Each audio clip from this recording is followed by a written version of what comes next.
Part 1. The trader version of you you've never met. There is a trader version of you that you still haven't met. A version that doesn't have trembling hands when price snaps violently. Not excited when winning, not collapsing when losing. A version so cold that if today you saw yourself in that state, you wouldn't recognize it. And honestly, you would fear yourself. Most traders think discipline is setting a stop loss, journaling trades, following a strategy, or sitting in front of the screen long enough. They're wrong. Real discipline in trading is not a habit. It is an act of violence aimed straight at your primitive survival instinct. It is the ability to stare directly at the fear of losing money, the urge to make it back, the FOMO, when you see a candle run and you're left outside, and the sweet excuses inside your head and then not follow any of them. Trading does not destroy your account with one big crash. It kills you through small, wrong decisions, repeated again and again in your most emotional moments. An entry because it feels good. Moving the stop loss because it'll come back. Sizing up because I just lost a few trades.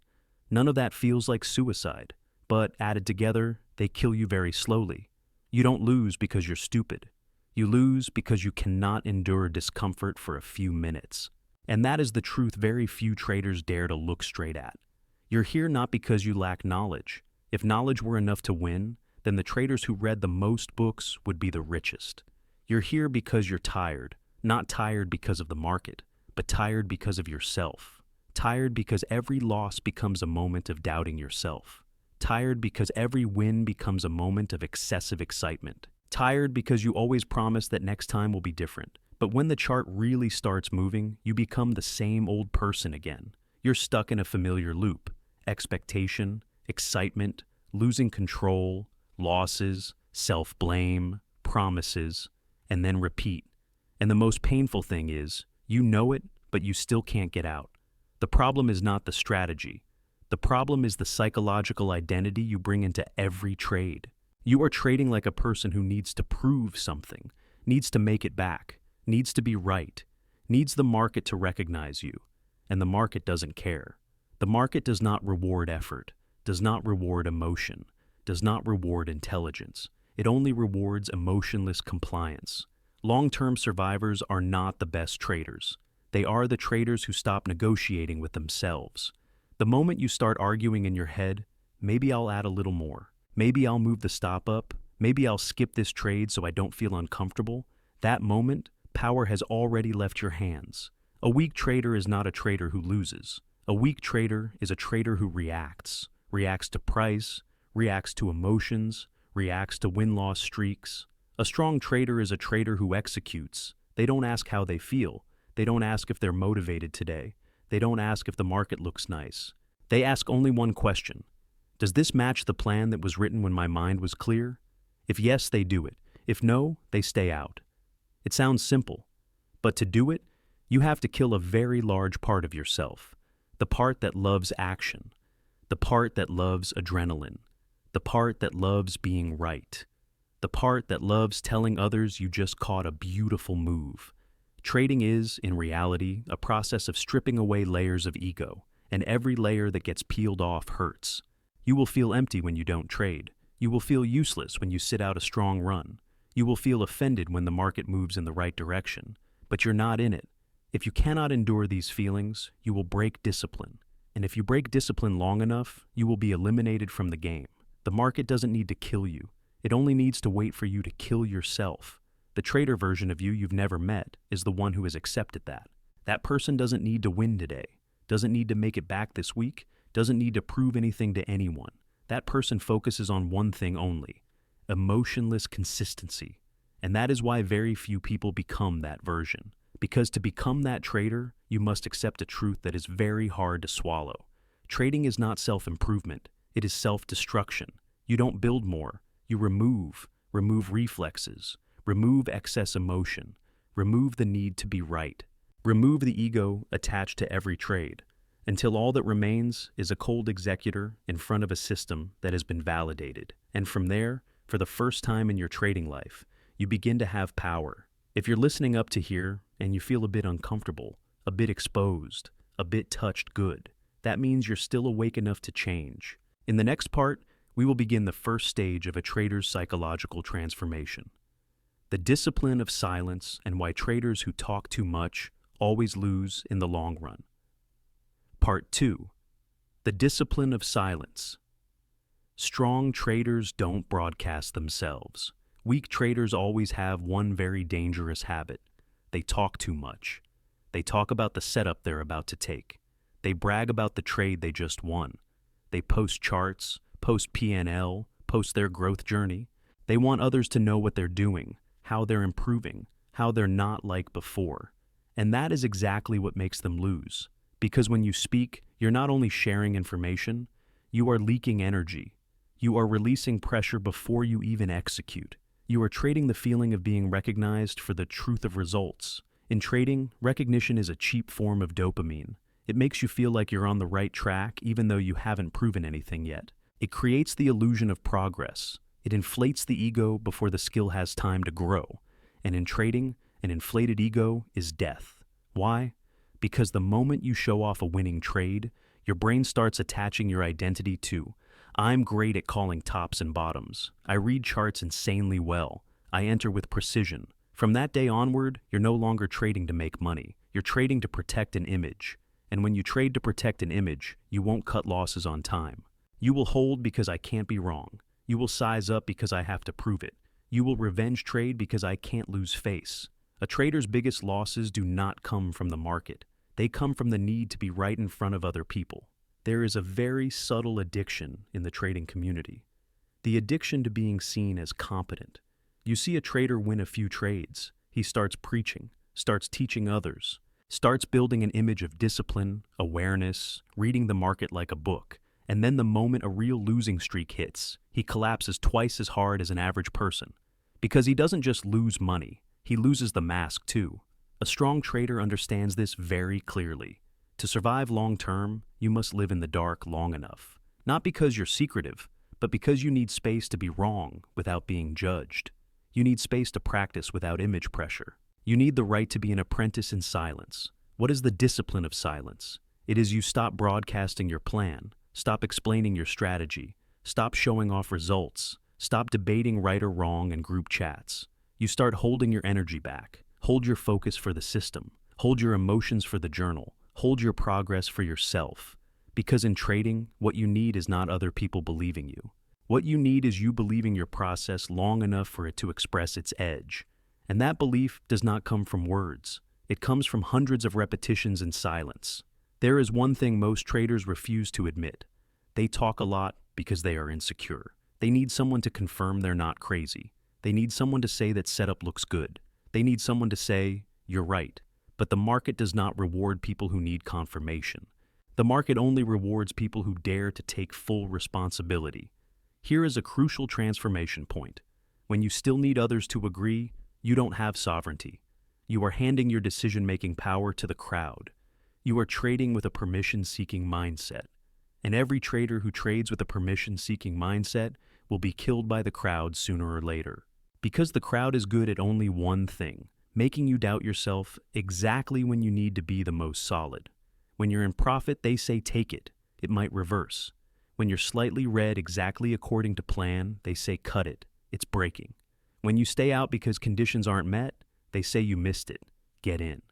The crowd will not carry your consequences, but they always want a seat in your decisions. Silence is how you cut off that interference. Silence is not only not speaking. Silence is an inner power structure. When you're silent, you start hearing more clearly. You hear your greed. You hear your fear. You hear the need to act just to escape discomfort. You hear the exact moment instinct is about to drive your hand. And only when you hear it, clearly can you intervene. A strong trader is not a trader without emotion. A strong trader is a trader who sees emotion as a signal and doesn't turn it into a command. There is a small rule you must start from today. Everything important in your trading must be done as if nobody knows. You enter as if nobody is watching. You cut as if nobody is judging. You stay out as if nobody is mocking. You journal as if it's the only thing that can save you.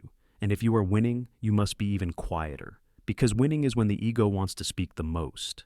Winning is when you become the most careless. Winning is when you start thinking you understand the market. No, you are just being fed by the market for a short stretch. When you are silent enough, you keep clarity after a winning streak, and that is extremely rare. Now you'll ask, but what does silence have to do with real discipline inside the trade? It is directly related, because the moment you stop talking, you stop living on promises. You are forced to live on action. You no longer get to release pressure by saying, "I will." You have only one way left to feel relief: actually doing it. And that is when a discipline system begins to form. In the next segment, we will go into what kills traders the fastest. Not losses, but the state of reacting to volatility. We will talk about how to forge something very few people have: the ability not to react when price is trying to pull you out of your core. Part 3. Emotional alchemy. When a trader stops reacting to price. Most traders think their problem is lack of discipline, but the deeper truth is this: they cannot tolerate the feelings the market creates. Price goes against them, a few pips heart rate spikes. A small negative P&L, the mind starts running every scenario. A violent candle, the hand wants to act immediately. And then they call it a natural reflex. No. That is a nervous system habit trained for too long. The market is not only a place to trade money. It is a high-intensity psychological laboratory where every weakness in your nervous system gets amplified. Losing traders don't lose because they don't know what to do. They lose because in moments of pressure, they are no longer the decision maker. They become a reaction system, and reaction has no strategy. Reaction has only one goal: end discomfort immediately. That's why traders take profits too early to feel safe, hold losers too long to hurt less, overtrade to escape the emptiness of being out.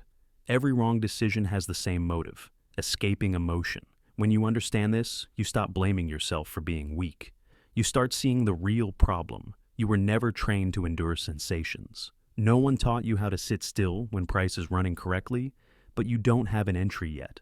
No one taught you how to hold a trade when it's shaking exactly according to plan. No one taught you how to accept a loss without turning it into an attack on your identity. But this is the core of professional trading. Strong traders don't have weaker emotions than you. They just don't let emotions decide action. They see emotion as a physiological event, like a higher heartbeat, like sweaty palms, like muscle tension. Yes, it is happening, and no, it has no authority. You must learn to separate two things: the sensation inside and the action outside. When those two are still fused, you are a slave to volatility. When you separate them, you begin to have freedom. This is where emotional alchemy be. In those 10 seconds, the feeling will peak and then begin to decline. This isn't philosophy. This is physiology. Impulses don't last. Only impulsive actions leave long-term consequences. Losing traders act right at the peak of the impulse. Strong traders wait for the impulse to pass, then let reason speak. Once you get through that emotional peak a few times, your brain learns something new.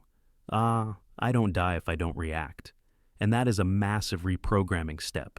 The next step is to reverse the relationship between emotion and performance. Weak traders perform well when they feel good. Strong traders perform well regardless of how they feel. When you're tired, you still journal. When you're bored, you still respect size. When you lose, you still stay out after the number of trades you predefined. Very few people make it past this, because here, trading is no longer a game of intelligence. It becomes a game of endurance. You stop asking, "How do I feel today?" You ask, "What does the plan require?" And you do it like an order, not a suggestion. This is when you become dangerous. Because when your actions no longer depend on your internal state, you become unpredictable. Price shakes hard, you're calm. A losing streak, you still keep size. A winning streak, you still keep discipline. The market can't control you through emotion anymore. You start controlling yourself. Let me say it plainly. If you can only trade well when your mood is good, you will never survive long enough. Because the market does not care about your state. It doesn't give you ideal conditions. It gives you raw data and pressure. And there is only one way through that. Train your nervous system, not with motivation, not with positive quotes, but with controlled exposure to discomfort. You stay out when you want in, you hold when you want out. You accept a loss when you want a revenge trade. Every time you do that, you are forging another layer of steel into your mind.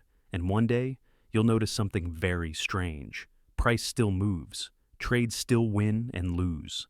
But inside you, quiet, no screaming, no urges, no feeling that you must do something to escape discomfort. Only one person sitting there, observing and executing. That's when you step out of the reactive trader level and enter the sovereign trader level. In the next segment, we will talk about what most traders fear the most, but don't dare to name: isolation. Because to keep this discipline, you cannot walk with the crowd. Part 4. Weaponizing. Isolation, why disciplined traders must walk alone. There is a quiet fear in the trading community, the fear of being separated from the crowd. Not the fear of losing, not the fear of losing money, but the fear of being alone with your own decisions. That's why most traders can't leave group chats, can't turn off Telegram, can't stop asking what do you all think about this setup. But here is a very uncomfortable truth. Every trader who cannot endure isolation will be eaten alive by the market, because trading, at its deepest level, is a profession with no shared responsibility. No one takes losses for you. No one carries drawdowns for you. No one lives your life when your account blows up. Yet many people still want to share their decisions with the crowd, so when they're wrong, they don't have to endure loneliness. That's not collaboration. That's avoiding responsibility.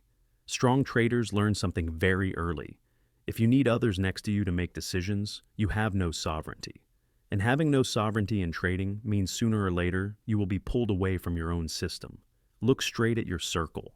The people you talk to daily about the market, do they make you more disciplined, or do they make you more unstable? Do they have the same system, the same time frame, the same capital goals? Or does everyone have their own style, but everyone has an opinion? Opinions are the most dangerous thing in trading, because opinions don't carry consequences. A sentence like, "I think it can still run," can make you break your plan. But the person who said it won't lose a single dollar when your trade collapses. Disciplined traders must accept a reality. To protect your system, you must protect your mental space. And that space cannot exist inside the noise of the crowd. Isolation is not cutting off the world. Isolation is selective input. You still learn, but you learn alone. You still analyze, but you analyze within a fixed framework. You still test, but you test with data, not opinions.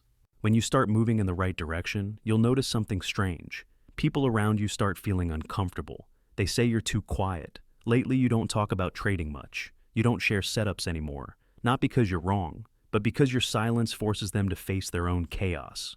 When you stop asking, stop debating, stop bragging, stop explaining, you become a mirror.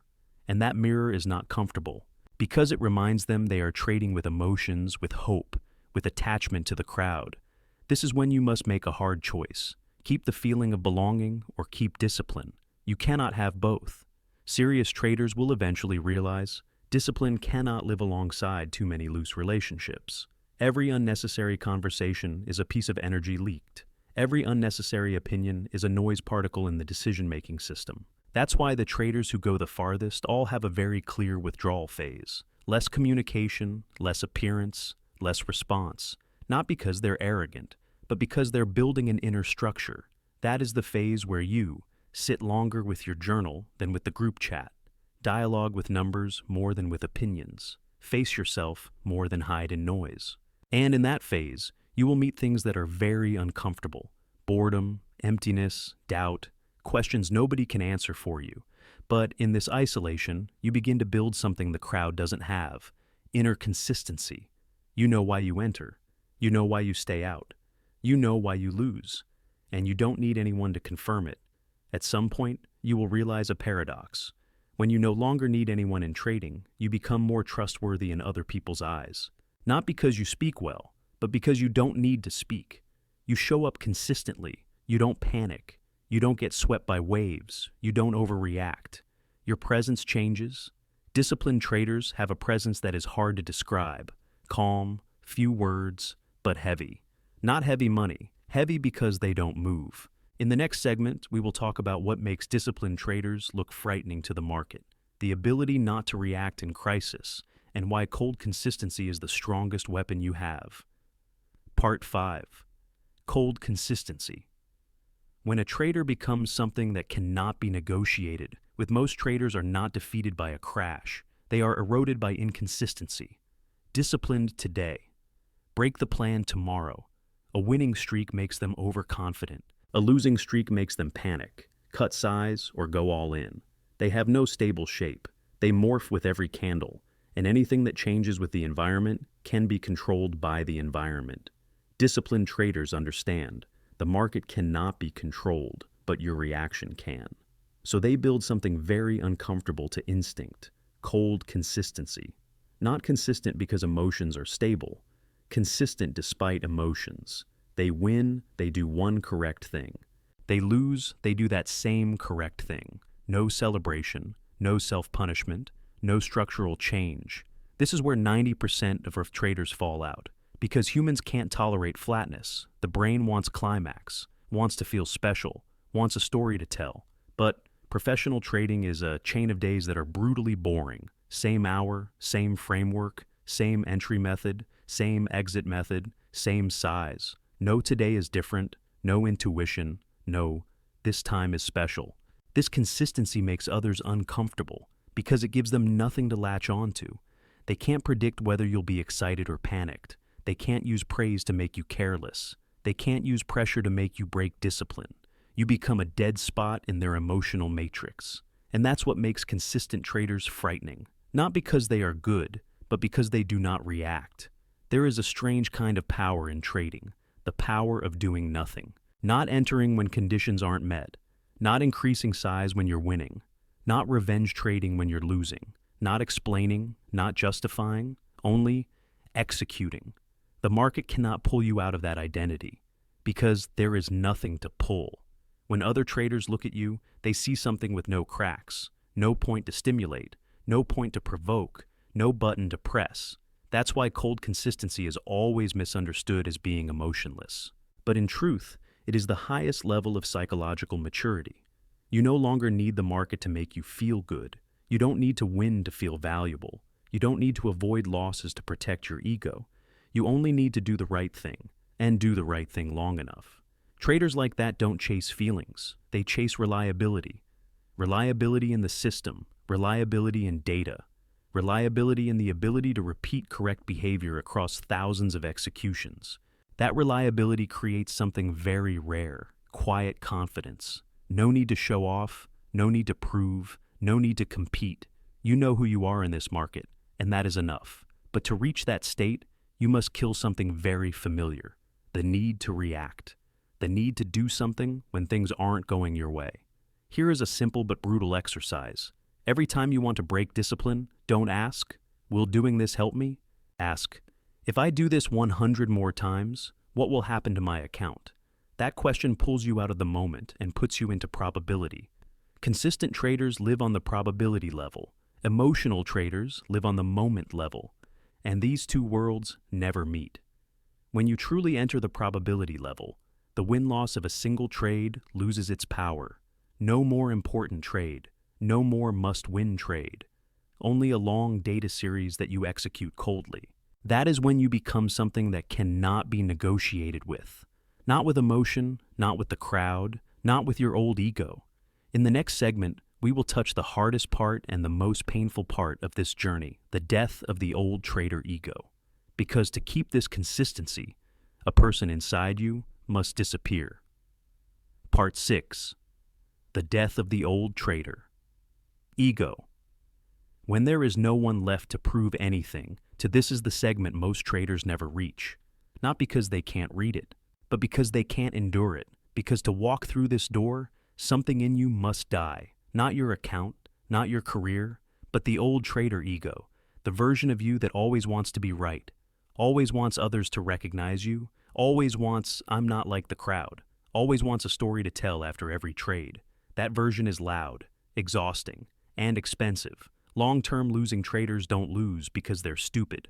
They lose because they equate trading results with self-worth. One losing trade, nager responsible. I'm bad. One losing streak. Oh. I'm not made for trading. One winning hit. I understand the market now. And from there, every trade becomes a referendum on your self-worth. This is what kills traders the fastest. Because when your identity is glued to P&L, you will never cut losses on time, never stay out long enough, never keep calm. You're not trading anymore. You're defending yourself through trading. and the market does not allow that. At some point, if you're truly serious, you will realize a very cold truth. Your old trader version cannot continue, not because it is bad, but because it was built for feelings, not for probability. You must hold a funeral for it. You must accept that. You don't need to be seen as good. You don't need to be seen as understanding the market. You don't need to win today. You don't need to have a great story. You only need to survive long enough. The death of ego is not loud. It has no climactic moment. It happens on very ordinary days. The day you don't show off a winning trade. The day you cut a loss without explaining. The day you stay out even though price runs beautifully. The day you no longer feel sad when others post their P&L. That day, a part of you dies, and you will feel empty. Very empty. Because before, ego gave you the feeling you were someone. And now, you are just a person executing a system. No spotlight, no role, no audience. Many traders turn back here. They go back to chasing feelings, chasing adrenaline, chasing a story to tell, and they will repeat the old loop forever. But if you can endure that emptiness, something very different will appear. Not loud confidence, but silent stability. You no longer need to prove, because there is no one left to prove it to. You no longer fear losing, because losing says nothing about you. It only says something about one point inside a probability series. You no longer get excited when you win, because winning doesn't make you more special. It is just a valid outcome. In this state, you begin to trade like someone who has died, but in a very free way. Not pulled, not provoked, not manipulated. You no longer react to the market. You exist alongside it. The market does the market's job. You do your job. No more, no less. This is where a trader begins to have real power. Not power over price, but power over themselves. And this power has a very clear sign. You no longer fear the future. Because you know, whatever the market gives you, you will respond the same way. Discipline, consistency, no negotiation. In the next segment, we will close this entire journey with the most important question. When you become a trader like this, what do you truly gain and what must you accept losing? Part 7. Cold freedom, the final price of a sovereign trader. When you reach the end of this road, a very strange moment happens. Not the moment you get rich, not the moment you win big, not the moment you get recognized, but the moment the market no longer makes you tremble. Price still moves, news still floods in, win-loss streaks still arrive like natural law. But inside you, there is no more noise, no more urgency, no more need to act just to escape discomfort, no more urge to prove you're right. You begin to understand a very cold truth. The market was never the enemy. What used to break you was your uncontrolled version of you. And when that version dies, the market becomes neutral. Not kind, not hostile, just an environment. This is what many people dream of, but very few can tolerate. Because what you receive is not excitement. It is cold freedom. Freedom from emotion. Freedom from comparison. Freedom from watching other people's accounts. Freedom from following signals. But this freedom is not warm. No applause. No compliments. No feeling of being special. It is like standing alone at a high place. Very quiet. Very clear. But very lonely. You start losing some things. You lose the feeling of belonging to the trader crowd. You no longer enjoy debating right and wrong. You no longer find it fun to post P&L. You no longer want to tell your trading story to anyone. And in return, you gain something far rarer, silent respect for yourself. You know you don't lie. You know you don't break the plan. You know you don't run from emotion. You know you do the right thing, even when no one is watching. This self-respect doesn't come from short-term results. It comes from you being able to trust your behavior on the hardest days, when the account is in drawdown, when the system enters a bad stretch, when you doubt everything, and you still hold discipline. That's when you understand. No one can take this from you. They can take your money, can take opportunities, can take market edge, but they cannot take your ability to execute without emotion. This is the trader's final fortress. The outside world keeps getting louder, more rushed, more addicted to fast feelings, and that becomes your advantage. While others react, you wait. While others panic, you observe. While others chase feelings, you chase probability. You don't need to be faster than them. You only need to last longer. Long-term survivors are not the smartest ones. They are the ones who do not betray themselves. If you've made it this far, if every line above made you uncomfortable but also felt true, then maybe you're ready. Not ready to win, but ready to take absolute responsibility. Responsibility for every trade, every decision, every non-action. No blame, no justification, no hiding inside words. Only you and the system you chose. This road is not for the majority. It is cold, it is slow, and it doesn't make you feel like a hero. But if you walk it long enough, it gives you what very few traders have: power over your own mind. And in trading, there is no greater power than that. If you're still listening all the way to here, you are no longer someone searching for miracles. You are searching for truth. And the truth is, no one saves you from the market. Only you save yourself with non-negotiable discipline. If you choose this path, walk it in silence. Don't promise. Don't show off. Don't explain. Just every day do the right thing one more time. That is enough.